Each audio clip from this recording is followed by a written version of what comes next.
Chers frères et sœurs bien-aimés dans le Seigneur, le texte de l'Évangile d'aujourd'hui nous donne de comprendre ce qu'est la véritable nature de la richesse.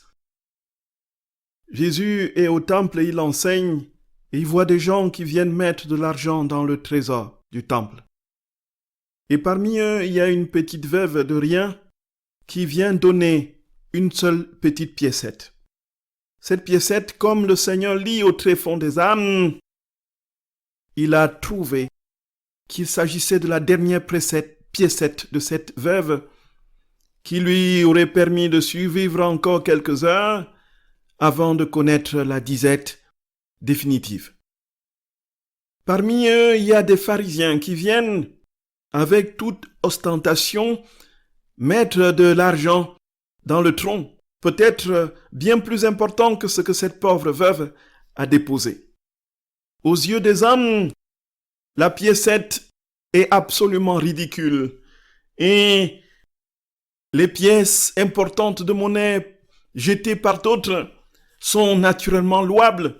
Mais puisque le Seigneur voit et scrute le tréfonds des âmes, il s'est rendu compte, et de manière très précise puisqu'il est Dieu, que tous ceux qui ont donné de l'argent à profusion avaient pris sur le superflu, et cette pauvre veuve avait pris sur l'essentiel, le nécessaire. C'était la dernière piécette qui lui restait pour vivre.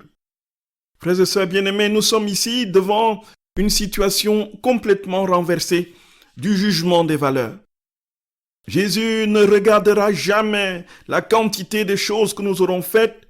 Il ne regardera jamais le caractère prodigieux de nos œuvres, de nos talents.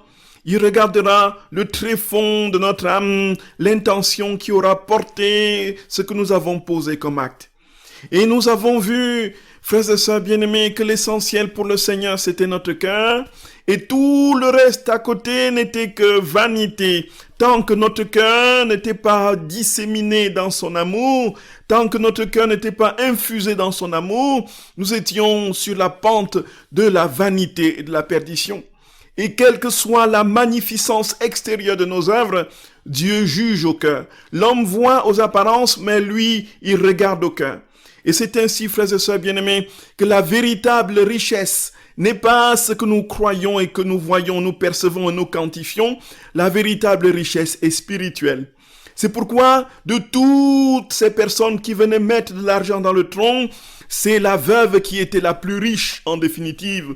C'est elle qui était la plus riche, puisqu'elle avait un amour plus important et débordant pour le Seigneur, son Dieu.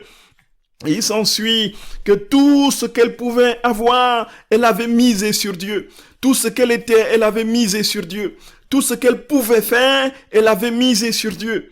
Il s'ensuit que son œil, ses yeux étaient tournés vers le ciel et qu'elle ne vivait sur terre que pour plaire à son Créateur.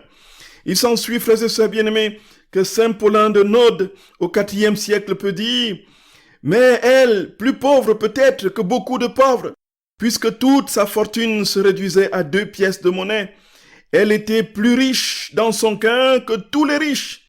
Elle ne regardait que vers les richesses de la récompense éternelle. Désirant les trésors du ciel, elle a renoncé à tout ce qu'elle possédait, comme à des biens venant de la terre et retournant à la terre.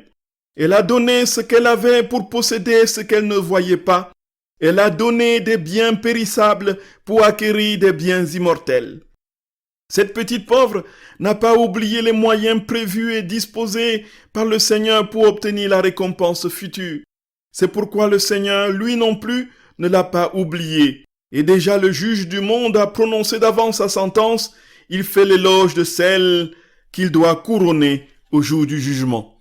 Frères et sœurs bien-aimés, un très très beau commentaire de Saint Paulin de Node qui nous dit tout de cette vérité, de cette différence profonde entre le jugement de Dieu et le jugement humain, entre les véritables richesses et naturellement celles qui se donnent en apparence. Et nous sommes ici au cœur de toute la vie même dans la divine volonté, frères et sœurs bien-aimés. Le Seigneur nous demande de tout donner, y compris la dernière piécette qui nous reste pour vivre. C'est-à-dire notre volonté, la dernière interstice de notre volonté, que nous l'abandonnions au Seigneur pour acquérir la véritable vie qui est lui-même le couronnement de sa gloire et de la plénitude de son existence, de son établissement au cœur de nos vies. Le véritable riche, c'est celui qui n'a plus rien pour lui-même, pour vivre humainement, dans le sens spirituel du terme. Il n'a plus rien, il n'est plus rien, il ne peut plus rien. Parce que c'est Dieu désormais qui a tout en lui, qui est tout en lui et qui fait tout en lui. Et voilà, frères et sœurs bien-aimés, la grâce à laquelle le Seigneur nous appelle en ce jour, nous déposséder de tout ce que nous avons, tout ce que nous sommes intérieurement, tout ce que nous avons comme richesse intérieure qui nous empêche de recevoir le plus grand cadeau qui soit, la vie divine, pour que Dieu s'établisse pleinement en nous. Et que nous ne travaillions plus pour notre gloriole ou pour autre chose, mais que nous n'ayons de regard fixé que sur l'éternité bienheureuse à laquelle le Seigneur nous convoque. Frères et sœurs bien-aimés, qui nous accorde la plénitude de son amour et nous donne de comprendre que les réalités de ce monde, la figure de ce monde est en train de passer et que bientôt nous serons devant le Maître, le Juge éternel, celui qui par son amour nous consumera et nous donnera la place qui était la nôtre avant la désobéissance des pères. Voilà la vérité, frères et sœurs bien-aimés. Voilà ce à quoi le Seigneur nous appelle, qui nous aide à comprendre jusqu'où il nous attend dans le dépouillement total, radical de nous-mêmes, jusqu'où il nous attend dans l'anéantissement de notre volonté, dans la sienne, pour que lui seul, il vive en nous. Qu'il nous bénisse et nous garde, lui qui est Père, Fils et Saint-Esprit. Amen.